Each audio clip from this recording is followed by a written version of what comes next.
It's looking more and more like WWE is doing a racially charged, angry black woman storyline with Naomi, Sonya Deville, and Karen. Pro Wrestling Bits. Subscribe now. After weeks of being put on the back burner, both in kayfabe and real life, Naomi had enough and tore into on-camera authority figure Sonya Deville Friday night on SmackDown. In prior segments, anytime Naomi politely approached Sonya Deville for an opportunity, Deville brushed off Naomi so she could continue her phone conversation with her friend Karen. Karen has been referenced in the last 2 segments between Naomi and Sonya Deville, and that's far from a coincidence. By the way, dictionary.com, not Urban Dictionary, shout out to them, this is the white man's dictionary, and it describes Karen as a pejorative slang term for an obnoxious, angry, entitled, and often racist middle-aged white woman who uses her privilege to get her way or police other people's behaviors.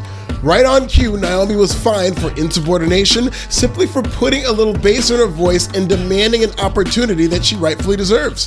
Why? Because in this storyline, Sonya Deville is Karen, policing Naomi's behavior and treating her like a second-class citizen who doesn't have the right to express her frustrations to an authority figure. Now, tell me, before we go any further, doesn't this sound like a racial storyline to you? Because I don't think Karen was in back-to-back segments with a black girl standing right there for no reason. Everybody knows what a Karen is, but let's see what happens when you type in Sonya Deville and Karen in the search bar. Okay, let's see here. Okay, there's a couple of tweets from me. Look at that handsome devil, but looks like the dirt sheets are sitting this one out. What's the problem? Mainstream wrestling media has enough intricate and obsessive attention to detail to call out Kevin Dunn's camera cuts, but they can't make the simple connection between Karen and a black woman?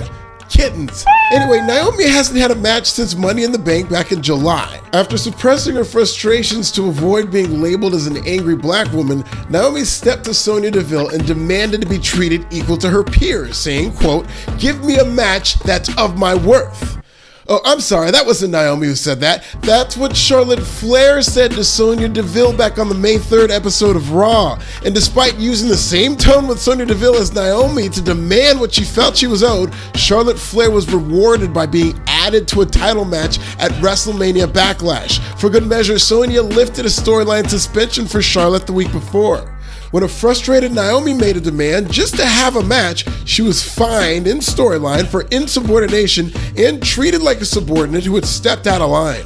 Because the Naomis of the world just aren't the priority right now. That's the story WWE is telling, and honestly, it has the potential to be brilliant. WWE is telling a story about the plight of the angry black woman.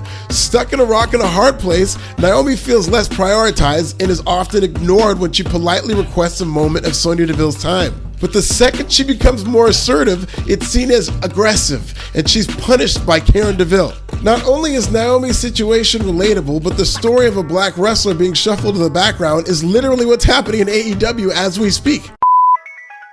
Welcome to Tony Two Scoops. What flavor of ice cream would you like today? Can I have a CM Punk ice cream bar? Nope, we're all out.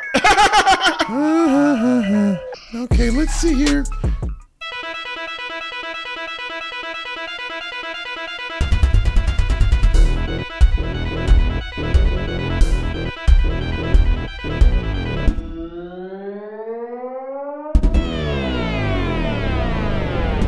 Do you have any chocolate or Rocky Road? No, we haven't figured out a way to make chocolate ice cream connect with our audience yet, but we do have another route that serves chocolate when it gets dark out and there's not as many customers around. Plus, there will be plenty of chocolate ice cream this weekend at the Jacksonville Jaguars game. Okay, then I guess I'll have Daniel Bryan's vegan vanilla ice cream? Excellent choice. You can never have too much vanilla ice cream. That'll be $2 million.